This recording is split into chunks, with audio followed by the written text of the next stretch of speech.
So here I am adding 2 cups of raw chickpeas, organic, just into some water, and I'm going to soak it overnight, or up to 24 hours if you'd like. It makes it cook better, and then rinse it off nicely. Now you can cook it on the stove, but I prefer to pressure cook because it's so much faster. So I added it into my Instapot with about 2 inches of water. I added 4 to 6 cloves of garlic and a teaspoon of baking soda and pressure cooked it for 8 minutes.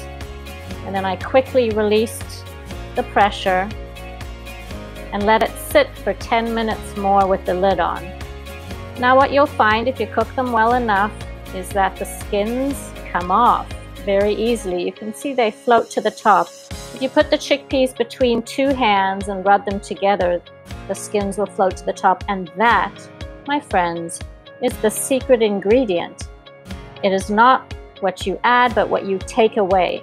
So I always used to make, or try to make, hummus without removing the skins, and it was very rough and it never had that beautiful smooth texture as the ones I purchased.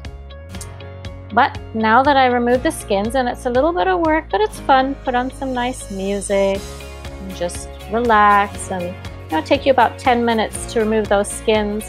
I overcook these a little bit, so if you don't, then the skins will easily separate. Put the skins in your compost, of course, as I'm doing here. Then you want to start blending your chickpeas for about 3 minutes. In the meantime, you can squeeze 1 lemon, add 1.5 teaspoons of salt, and add this in while it's blending.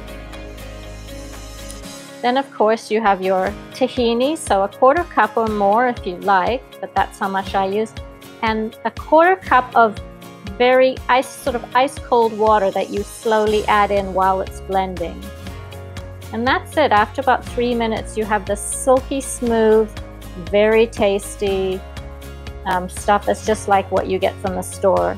And with those 2 cups I managed to fill 3 containers, which I would usually, this would cost me at least probably $12, $13, $14 in the store to buy these 3, but it probably only cost me about, I don't know, $4 worth of ingredients here for all 3 of these. So I freeze a couple of them, and I made an attempt to decorate them here with some seeds and spices.